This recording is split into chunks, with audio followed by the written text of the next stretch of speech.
Good evening, friends. Welcome to my channel Electronics Hacker. This is Kausal Maurya, and I hope you are very well, safe and sound. So, friends, in this video we have talked about the introduction of electronic. This is the part third, and this is the third video of the introduction to the electronics. So, guys, in this video we have talked about the electronics devices such as the active devices, passive devices, and also talk about the registers and the color coding of the register and the property of register, that is the resistance. So friends, let's start the video with the such topics. So first of all दोस्तों, electric circuit component. तो क्या होता है electric circuit component आपका, उसको क्या कहते हैं कि electric circuit component are the two types. आपके इलेक्ट्रिक सर्किट कंपोनेंट दो प्रकार के होते हैं. पहला है active and second is the passive. तो एक्टिव क्या होता है? Active components are the semiconductor devices. ये सारे सेमीकंडक्टर डिवाइसेस के बने होते हैं जिसको आप सारे को पढ़ना है आगे. जैसे आपका डायोड हो गया, ट्रांजिस्टर हो गया, एससीआर हो गया. एससीआर का फुल फॉर्म दोस्तों सिलिकॉन कंट्रोल्ड रेक्टिफायर है. इसको आपको इंडस्ट्रियल इलेक्ट्रॉनिक्स में पढ़ना पड़ेगा, पावर इलेक्ट्रॉनिक्स में. नेक्स्ट दोस्तों आपका FET, field effect transistor and etcetera. ये सारे आपके कंपोनेंट्स एक्टिव कंपोनेंट्स होते हैं. नेक्स्ट आपका पैसिव कंपोनेंट्स की बात किया जाएगा तो पैसिव कंपोनेंट्स में आपके तीन आते हैं: रजिस्टर, इंडक्टर एंड कैपेसिटर. तो देर ना करते हुए दोस्तों स्टार्ट करते हैं. एक्टिव कंपोनेंट्स क्या होते हैं? तो active components are those which are capable to deliver और एब्जॉर्ब एनर्जी कॉन्टिन्यूसली. तो ऐसे कंपोनेंट्स जो कि कैपेबल होते हैं एनर्जी को डिलीवर करने के लिए और एब्जॉर्ब करने के लिए कॉन्टिन्यूसली, तो उनको हम एक्टिव कंपोनेंट कहते हैं. ठीक है. सेकेंड पॉइंट है दोस्तों इसका कि active component are those which are capable to amplify the voltage और पावर ऑफ द सर्किट. देखिए, जो आपका एक्टिव कंपोनेंट होगा वो वोल्टेज को और पावर को एम्पलीफाई करेगा सर्किट में लगकर. इसके उल्टे जो पैसिव कंपोनेंट होगा वो एटेन्यूएट करेगा. एम्पलीफायर का उल्टा एटेन्यूएटर होता है और एम्पलीफाइंग का उल्टी प्रॉपर्टी होती है एटेन्यूएशन. तो अगर आपका एक्टिव कंपोनेंट एम्पलीफाई करता है, एम्पलीफिकेशन का काम करता है, तो आपका जो पैसिव कंपोनेंट होंगे वो आपके एटेन्यूएशन करेंगे. तो दोस्तों इसके कुछ मेन फंक्शंस दिए गए हैं, कुछ एक्टिव कंपोनेंट्स दिए गए हैं और उन एक्टिव कंपोनेंट्स के कुछ मेन फंक्शंस दिए गए हैं. तो चलिए उसके बारे में हम टेबल एक देखते हैं और इस टेबल में आपके कुछ एक्टिव कंपोनेंट्स और उनके फंक्शंस के बारे में दिया गया है. तो दोस्तों पहला है आपका junction diode. Basic simple junction diode, जिसको हम आप पीएन डायोड भी बोलते हैं, उसका यूज आपका रेक्टिफायर, डिटेक्टर, स्विचिंग डिवाइस बनाने के लिए किया जाता है. उसका function rectifier, detector and switching devices में है. Second is the transistor. Transistor amplification oscillation में इसका यूज होता है. नेक्स्ट आपका एफईटी, फील्ड इफेक्ट ट्रांजिस्टर, इसका एम्पलीफिकेशन एंड ऑसिलेशन में. नेक्स्ट है दोस्तों यूनि जंक्शन ट्रांजिस्टर, जिसका स्विचिंग डिवाइस और पावर कंट्रोल में. एंड आपका एससीआर, सिलिकॉन कंट्रोल रेक्टिफायर, इसका आपका speed control, high power control, electrification, switching devices. तो मेनली इसका वर्क पावर इलेक्ट्रॉनिक्स में, इंडस्ट्री में होता है क्योंकि कंट्रोलिंग का काम आपका एससीआर करता है. ठीक है. और इसको हैवीली डोप्ड किया जाता है, आगे आप पढ़ेंगे, इसको ज़्यादा बताने की जरूरत नहीं है. नेक्स्ट आपका जीनर डायोड है. जीनर डायोड का यूज़ रिवर्स बायस में किया जाता है, आगे आप पढ़ेंगे वोल्टेज रेगुलेशन में. टनल डायोड, टनल डायोड का एक वीडियो पड़ा हुआ है पीछे, आप लोग प्लेलिस्ट में देख सकते हैं. उसका यूज आप ऑसिलेटर के लिए करते हैं, ऑसिलेशन के लिए. वैरेक्टर डायोड का यूज लिमिटिंग, पल्स शेपिंग और फेज शिफ्टिंग के लिए करते हैं.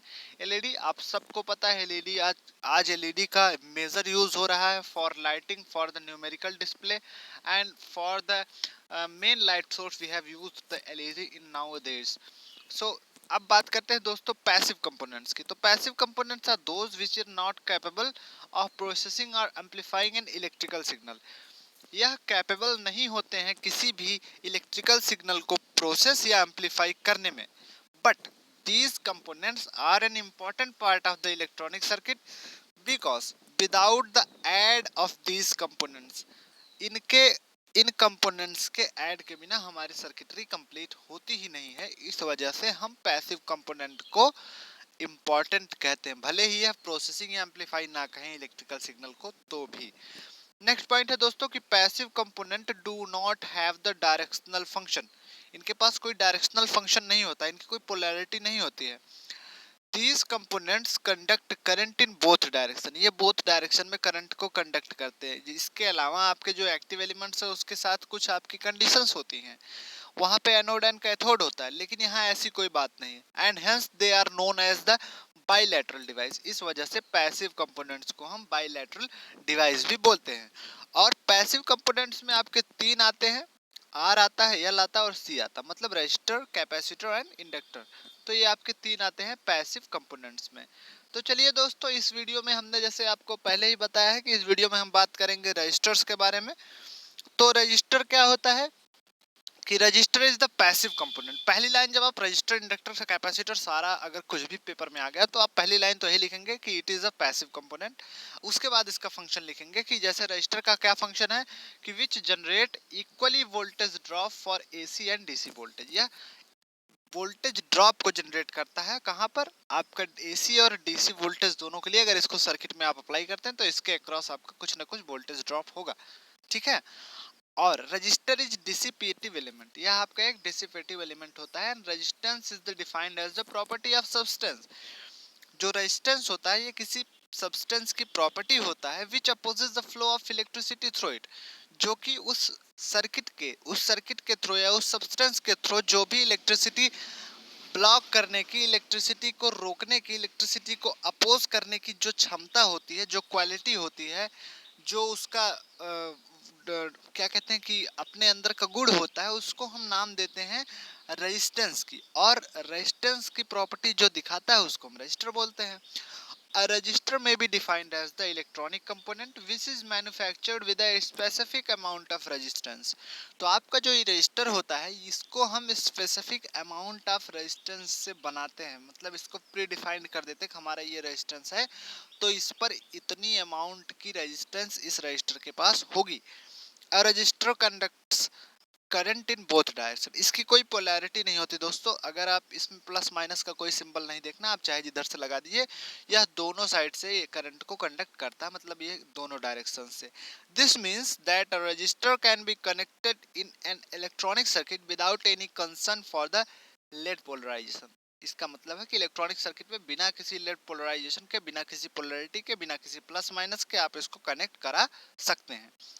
एंड लास्ट पॉइंट है दोस्तों, इन an electronic circuit the purpose of register is the two field. जो रजिस्टर का पर्पस होता है ये दो फील्ड में होता है इलेक्ट्रॉनिक सर्किट में। पहला पर्पस है कि it control the flow of electric current.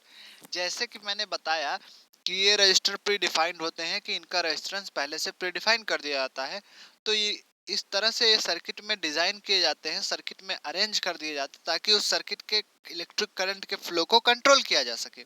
और दूसरा है कि it provides the desired amount of voltage in the electronic circuit. जब आप कंट्रोल कर लेंगे करंट को तो उसके द्वारा आप एक डिजायर्ड वोल्टेज के अमाउंट को आप उस सर्किट में फ्लो करा सकेंगे। इसी वजह से आप रेजिस्टेंस का यूज करते हैं सर्किट में। अब दोस्तों बात करते हैं रेजिस्टेंस की। देखिए यहाँ पे थोड़ा मिसप्रिंट है, यहाँ पे जो रजिस्टर लिखा है आप इसको रेजिस्टेंस कह दीजिएगा, ठीक है।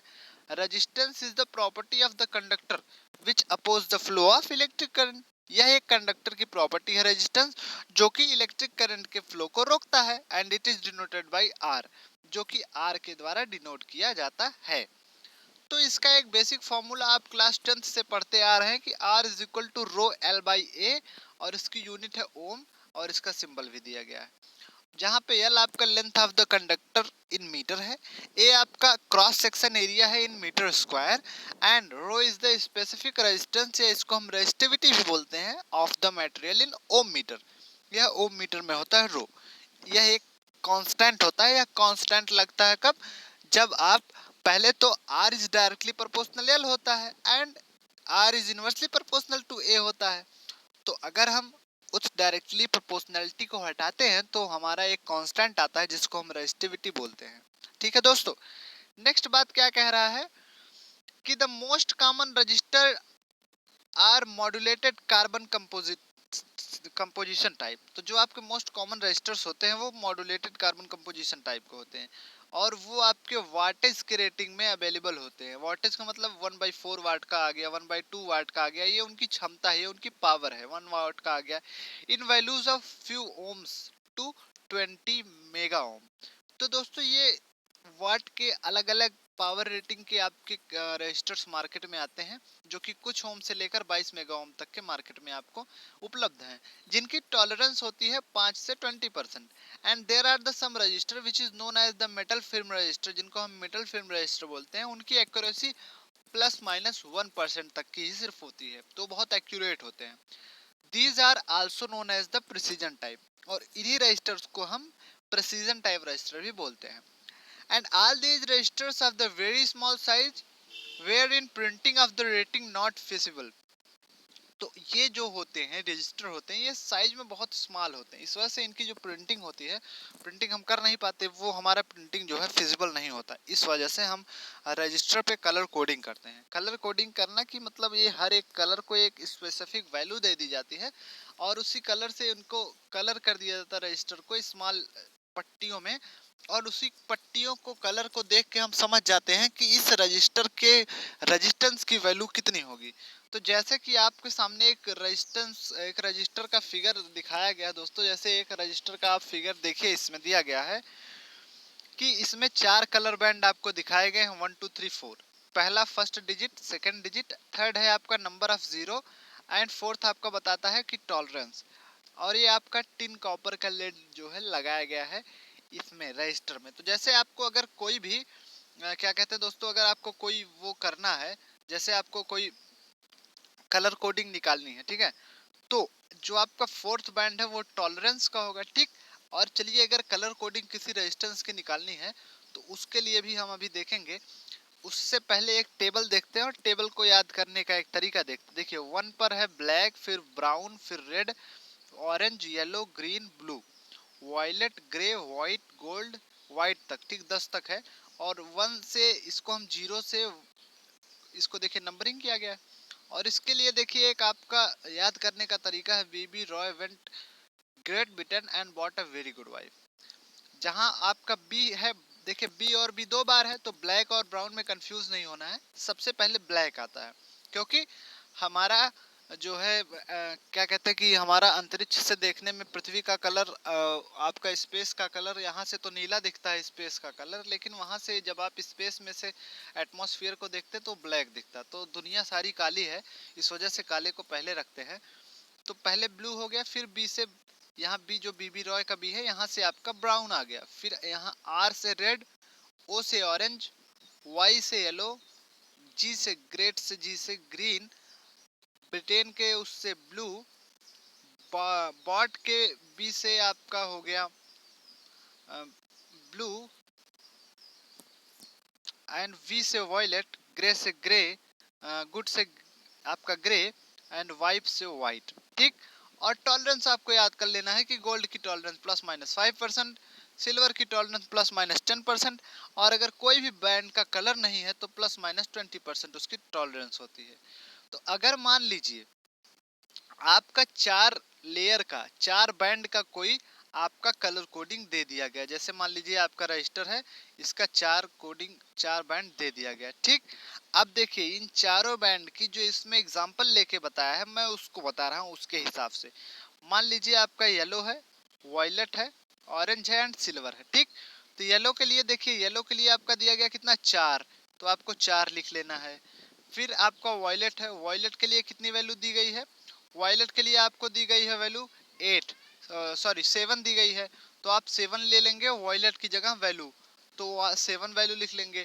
थर्ड पे आपका जो है, थर्ड पे वैल्यू है आपका, थर्ड पे जो वैल्यू होगी वो आपके 10 के मल्टीप्लायर में होगी। जैसे थर्ड पे यहाँ पे आपका ऑरेंज कलर था, तो ऑरेंज की वैल्यू तो 3 होती ही है, लेकिन इसकी मल्टीप्लायर में वैल्यू 10⁻³ होती है। तो जो तीसरा बैंड होगा वो मल्टीप्लायर देखा जाएगा, तो मल्टीप्लायर में इसकी वैल्यू 10⁻³ ओम है।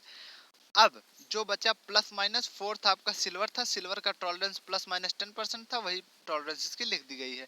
अब इसको हम 10⁻³ को हम किलो भी बोलते हैं, 1000, तो 4.7 इंटू 4.7 किलो ओम, और प्लस माइनस 10% की टॉलरेंस, तो ये आपका हो गया रजिस्टर की colour coding.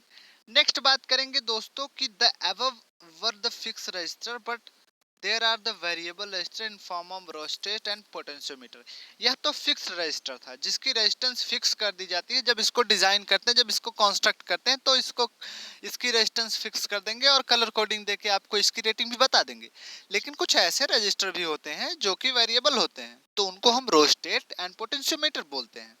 And the register discussed for the discuss so for have positive temperature coefficient, और ये जो है टेम्परेचर कोफिशिएंट पॉजिटिव के लिए होते हैं। And resistance value increase if the surrounding temperature increase, अगर हमारे सराउंडिंग की टेम्परेचर बढ़ती है तो आपका रेजिस्टेंस की वैल्यू भी बढ़ेगी। क्या होगी? बढ़ेगी। नेक्स्ट बात करते हैं दोस्तों। नेक्स्ट कह रहा है कि but there are the resistor which have the negative temperature coefficient, कुछ ऐसे रजिस्टर भी हैं जिनके टेम्परेचर कोफिशिएंट नेगेटिव हैं और उनकी रेजिस्टेंस वैल्यू सराउंडिंग के टेम्परेचर के साथ डिक्रीज होती है अगर टेम्परेचर बढ़ता है। तो इस तरह के जो रजिस्टर होते हैं उनको हम थर्मिस्टर बोलते हैं। And these are made for the semiconductor such as the germanium and silicon, तो ये सिलिकॉन और जर्मेनियम के सेमीकंडक्टर से बनाए जाते हैं और इनकी जो आपकी टेम्परेचर कोफिशिएंट होती है नेगेटिव होती है और ये सराउंडिंग के टेम्परेचर बढ़ने पे इनकी रेजिस्टेंस घटती है। नेक्स्ट है दोस्तों कुछ अदर रजिस्टर होते हैं जैसे light dependent register, voltage dependent register जिसको एलडीआर और वीडीआर बोलते हैं। तो लाइट डिपेंडेंट रजिस्टेंस जो होती है उसकी वैल्यू जो है लाइट के इंटेंसिटी पर डिपेंड करती है जो कि इस पर पड़ती है। And therefore it is also known as the photo resistive cell या फोटो रजिस्टर, तो इसी वजह से इसको फोटो रेजिस्टिव सेल और फोटो रजिस्टर भी बोलते हैं। यह एक तरह से आपका क्या कहते हैं, लाइट इस पे पड़ती है तो ये लाइट को चेंज करता है इलेक्ट्रिक फॉर्म में, तो यह एक तरह से ट्रांसड्यूसर भी आपका होता है। नेक्स्ट है दोस्तों कि LDR is made for the made of the cadmium sulphide, CDS का बना होता है आपका LDR, and cadmium selenide CDSC का बना होता है। And VDR is based on the JFET which has the 3 terminal, जो आपका वीडीआर होता है वो जंक्शन फील्ड इफेक्ट ट्रांजिस्टर पे वर्क करता है जिसके 3 टर्मिनल होते हैं। एंड नेमली जो उनको हम गेट ड्रोन सोर्स कहते हैं, और आपके एफईटी पढ़ना भी है सिलेबस में। So the resistance between the drain source terminal is depend on the gate voltage, तो इनका जो रेजिस्टेंस होता है वो गेट वोल्टेज पे डिपेंड करता है। ये बात रही वीडीआर की, वोल्टेज डिपेंडेंट रेजिस्टेंस, इसी वजह से इसका नाम वोल्टेज डिपेंडेंट रेजिस्टेंस है क्योंकि इनका वोल्टेज गेट के वोल्टेज पे डिपेंड कर रहा है। नेक्स्ट दोस्तों बात करेंगे हम आपका कैरेक्टर ऑफ रजिस्टर, तो कैरेक्टरिस्टिक्स बात करेंगे रजिस्टर की कैरेक्टरिस्टिक्स। तो इसकी कुछ कैरेक्टरिस्टिक्स हैं, स्टेबिलिटी होती है, रजिस्टर की क्वालिटी क्या होती है वो स्टेबिलिटी होती है रेजिस्टेंस रजिस्टर में। वैल्यू एंड साइज शेप ये भी इसकी कैरेक्टरिस्टिक्स है। Temperature coefficient, power rating, maximum operating voltage, load life environment condition and reliability, ये सारी कैरेक्टरिस्टिक्स हैं किसके? रजिस्टर्स के। ठीक है, तो इसको आपको याद करना है, पेपर में बहुत पूछा जाता है। एंड दोस्तों आज के इस टॉपिक का लास्ट आपका क्या पॉइंट है कि effect on the temperature on the resistance. जैसा कि मैंने बताया कि आपका टेम्परेचर का क्या इफेक्ट पड़ता है आपके रेजिस्टेंस पे, तो वो है कि resistance is the good conductor, resistance is the good conductor. For example copper and aluminium increases with the increase in temperature, तो इनका रेजिस्टेंस इंक्रीज होता है जब हम टेम्परेचर बढ़ाते हैं। And the resistance of alloy, जो एलॉय होते हैं इलेक्ट्रोलाइट्स होते हैं and insulating material decreases with increase in temperature, इनकी रेजिस्टेंस घटती है यदि टेम्परेचर बढ़ता है। So the variation of resistance against temperature of the core copper are shown in the figure. The resistance for the copper at 0 degree Celsius ये आपका show किया गया है। ठीक है, कि आपको जो फिगर दिया गया देखिए टाइम वेरिंग है, 0 के लिए लिया गया, T1 टाइम के लिए लिया गया है और T1 टाइम से पहले कुछ माइनस 234.5 डिग्री और माइनस 273.15% पे लिया गया है और यहाँ से माना गया। तो ये कह रहा है कि टेम्परेचर जब आपका माइनस 273.15 डिग्री सेल्सियस पे होगा तो उसको हम एब्सोल्यूट जीरो टेम्परेचर बोलेंगे, और टेम्परेचर जब माइनस 234.5 डिग्री सेल्सियस होगा तो हम उसको इन्फर्ड एब्सोल्यूट जीरो बोलेंगे। तो जो आपका आर नॉट और आर वन होगा, resistance of the conductor is 0 degree and T1 degree Celsius होगा उस समय जब इतने इतने वोल्टेज आपके अप्लाई किए जाएंगे, तो आर नॉट और आर वन होगा।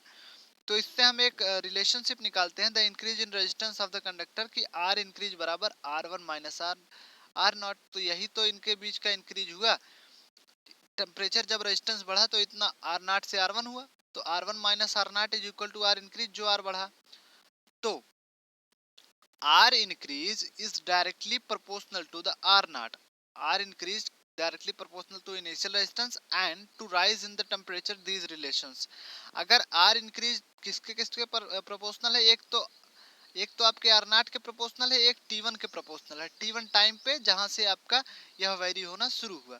तो अगर इन दोनों इक्वेशंस को कंबाइन करेंगे तो R increase directly proportional to R naught t one, और अगर हम प्रोपोर्शनलिटी हटाएंगे तो आपका अल्फा आ जाएगा, R increase is equal to alpha R naught T one.